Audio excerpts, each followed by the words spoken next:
Hello, everyone, and welcome to the Pet Rosa Buffalo Bills channel, and where I talk about all Buffalo Bills, but also anything about life as well, which I will do in another video. But before we get going, if you could like, comment, and subscribe, that would be amazing. If you can like, comment, and subscribe, you will be my best friend forever, or maybe for just 10 minutes. We'll see. But here it is, my reaction to the Bills' loss last week. Has taken me about a week to get over it. It was a disappointing loss. There was some positives, there were some negatives, and there were some in betweens, but overall, it was a disappointing loss for the Buffalo Bills in the divisional round playoff game against the Kansas City Chiefs. We all knew that it was going to be a shootout. One team scores and the other team scores back and forth, and that's exactly what happened. The Bills got out to a 7-0 lead. The Chiefs responded with a 7-7 game of their own, and it was really just like that, and the Bills came back.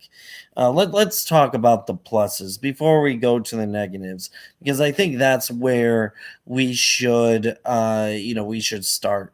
So, what about the pluses? I mean, the Josh Allen is one of the best quarterbacks I have ever seen.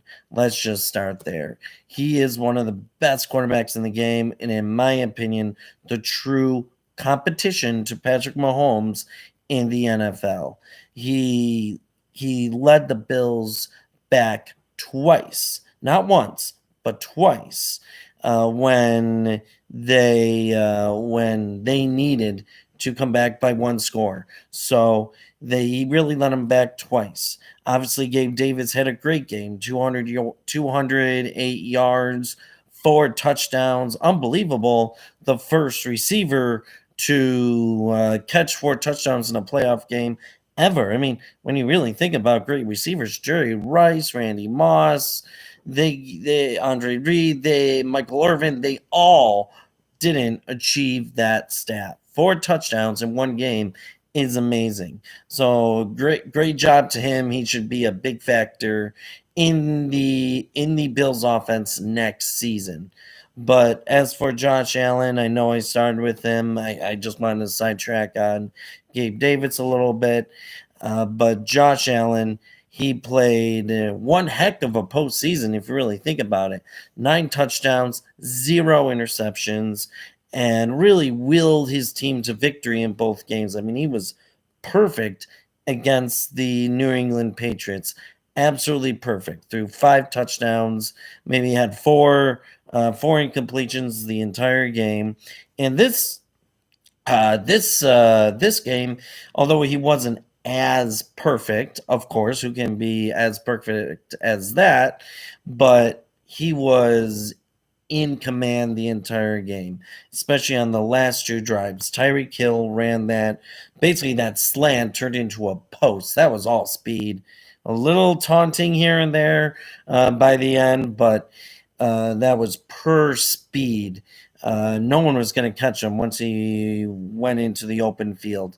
So, for Josh Allen to come back twice was amazing. And for him to throw that laser of a touchdown, I was ecstatic with 13 seconds remaining. They got the 2-point conversion.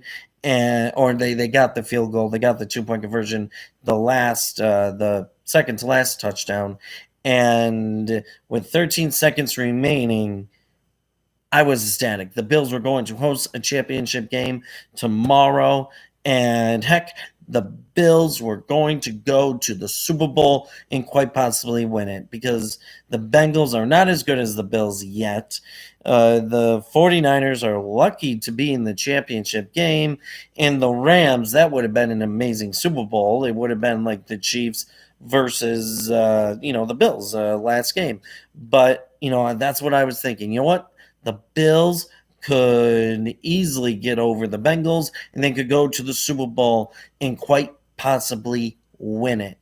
And as I will discuss later, that's not what happened.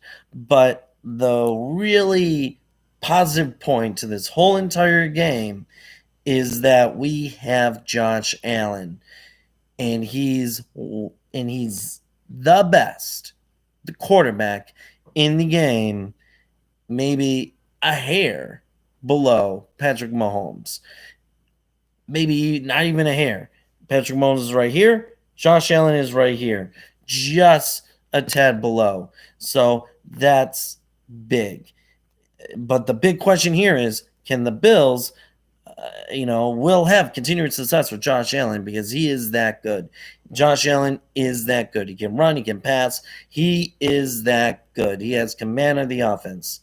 Yes, we lost Brian Daboll head coach of the New York Giants, and that's big.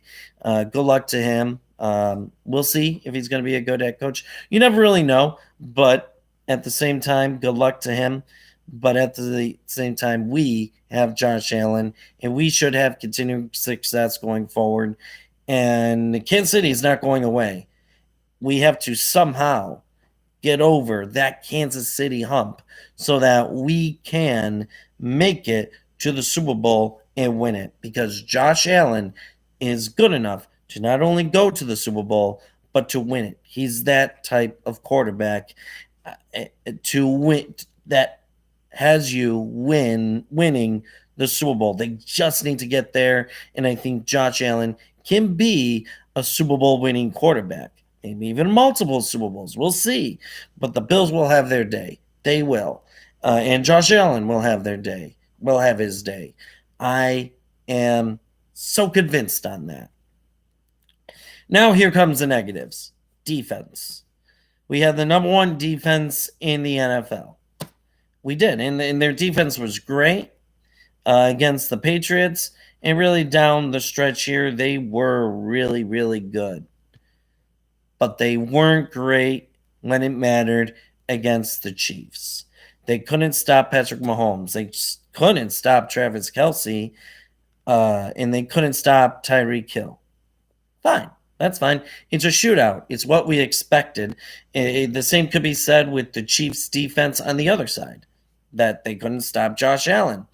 Back and forth. That's what shootouts are. And I'm not even going to comment about overtime, the Bills not getting the ball, because at the end of the day, we all know that the last 13 seconds, the Bills should have won.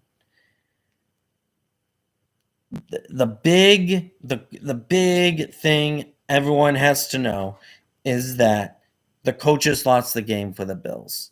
They did. When you look back on it, when you look back at the game tape, when you look at it, yes, they didn't scrib the ball. Scribbing the ball, really, no one touches the ball anymore when you scrib the ball. But not kicking the ball short was a mistake. They needed really no time left for the Chiefs to do anything on offense. That's the key. And Sean McDermott still doesn't understand that you got to give Patrick Mahomes, if he has time, you got to give him limited amount of time so that he doesn't do anything to disrupt you winning the game. But the Bills played prevent defense with a 3-point lead. And I've noticed coaches doing this on multiple occasions. And I don't understand that, because you can, in my opinion, you should only play prevent defense when you're down by a touchdown. When the other team is down by a touchdown, they need a touchdown to win. When they need a field goal to tie or win, it doesn't make sense to play prevent defense like they did, because that means they're going to get some yards. They're going to get close to field goal range and attempt a field goal. You don't want them to attempt a field goal.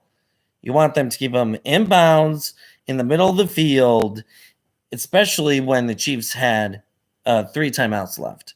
So they're going to use at least 2 timeouts, and save one timeout for the field goal. So by having that scheme, scheme in place, that lost the game for the Bills because the Chiefs easily drove down the field with ease, 2 passes to Tyreek Hill, Travis Kelce, field goal range in 13 seconds. That was the Chiefs. That's what the Chiefs do. I mean, does it come to a surprise anyone? That's what the Chiefs do. But at the same time, it's not great that the Bills were in that scheme, playing prevent defense in a 3-point lead with a team that has 3 timeouts. It just wasn't smart. So that's why I think that the coaches lost the game for the Bills. So that is it.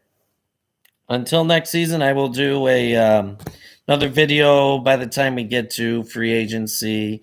I will probably watch the Super Bowl. We'll see.